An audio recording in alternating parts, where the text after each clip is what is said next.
Fashion চিরকাল হিরোরাই বহন করে আনেন। কখনো কখনো আবার কোনো ক্রিকেটার বা ফুটবলার বা অন্য জগতের কোনো আইকন রোল মডেল হয়ে দাঁড়ান। কিন্তু বলিউডই বহুদিন যাবৎ ফ্যাশন স্টেটমেন্ট বয়ে নিয়ে যাওয়ার দায়িত্ব নিয়েছে।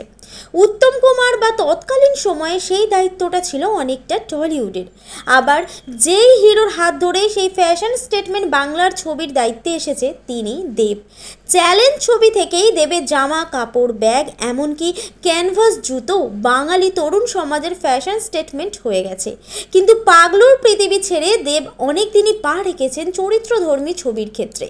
নিজের প্রোডাকশনে একের পর এক ছবিতে দেব তথাকথিত সুপার হিরো ফরম্যাটকে উড়িয়ে দিয়ে হয়ে উঠেছেন একেবারেই নেক্সট ডোর বয়। আর এবার পুরনো ফ্যাশনকে ফিরিয়ে আনার ব্যাপারেও মনোযোগ দিলেন দেব। 70 সালের ফ্যাশন বেল বাটন প্যান্ট দেব আবার ফিরিয়ে আনতে চান। শহর কলকাতা ও বাংলার বিভিন্ন জায়গায় টেক্কার প্রচার করতে ঘুরে বেড়াচ্ছেন দেব। আর সেখানেই বেল বাটন প্যান্ট পরে সম্পূর্ণ নতুন অবতারে দেখা দিলেন তিনি। আর বললেন তিনি আবার বেল বাটনের ফ্যাশন ফিরিয়ে আনতে চান। সেখানে এক ক্ষুদে ভক্তকেও দেখা গেল যে দেবদা ছাড়াও অন্য কোনো নায়ককে পছন্দই করে না। আর সকলের প্রিয় দেব হাসি মুখেই এক এক করে মেটালেন সকলের ছবির আবদার।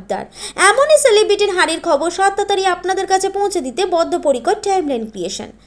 আপনার কেমন লাগছে দেবকে বেল বাটন প্যান্ট পরে? মন্তব্য করে জানান আমাদের মন্তব্যের বাক্সে।